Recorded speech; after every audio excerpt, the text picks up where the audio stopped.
Welcome, everyone. This is your daily Astro podcast, and it is Monday. We have the 8th. The moon here is finalizing its last little leg of the journey through the sign of Aquarius. At 4 a.m. Eastern Time, the moon will be passing into Pisces. Now, this will give you more of a attunement, kind of listening more to your own intuition.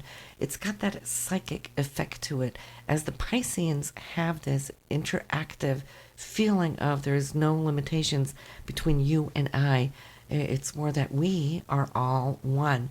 So you will have 2 to 3 days every single month where you will tune into this intuition of yours, regardless of which sun sign you're born in. We all are under the influence of this Piscean moon. Now, the Piscean energy is also extremely creative, whether it's singing, writing, dancing, sculpting, painting, any way of self-expression. This is the way of the Piscean nature. They see, they hear, they have visions. They try to capture all of this and then bring it out through some kind of creative venture. So this might be the message for you over the next 3 days. What creative side of your personality is wanting to come up, out, and express itself? Let it all out, and you will be amazed just to see how it's going to flow, because for the Pisceans, they're always about the flow.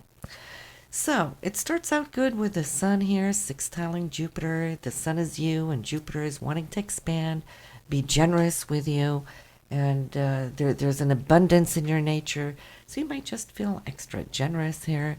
And the moon, though, will be squaring off on Saturn. So you might be asking yourself, how generous do I want to be? Saturn might want to hold back a little bit because Saturn is always a little cautious. You know, it has rings, right? So we might be a little self-protected in it. But then again, the sun says, hey, listen, I can do this. I want to do this. So go with it.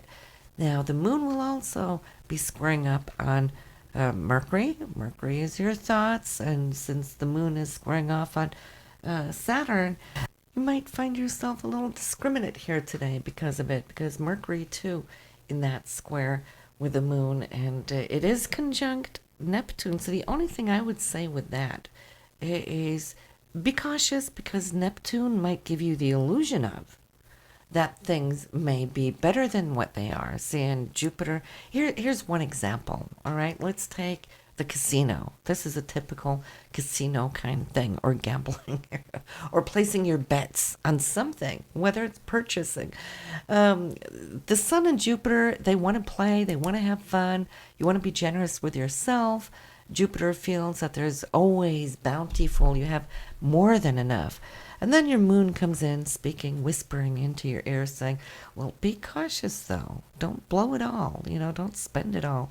Mercury here with a square to the moon also is kind of cautioning you a little bit, because it's not quite sure if it can trust Jupiter.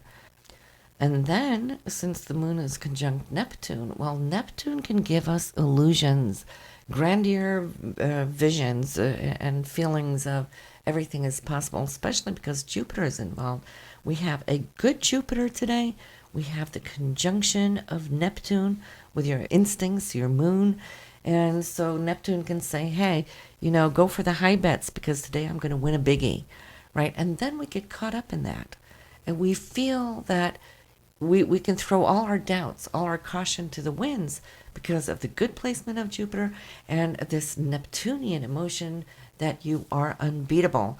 So you're going to go between the feeling of euphoria and that of caution. Now, I just brought a scenario of gambling. It could be in any other aspect of your life. That depends on where these aspects are showing up in your personal chart. But then at least you get the gist of it, what you can experience between the grandeur and then the cautiousness.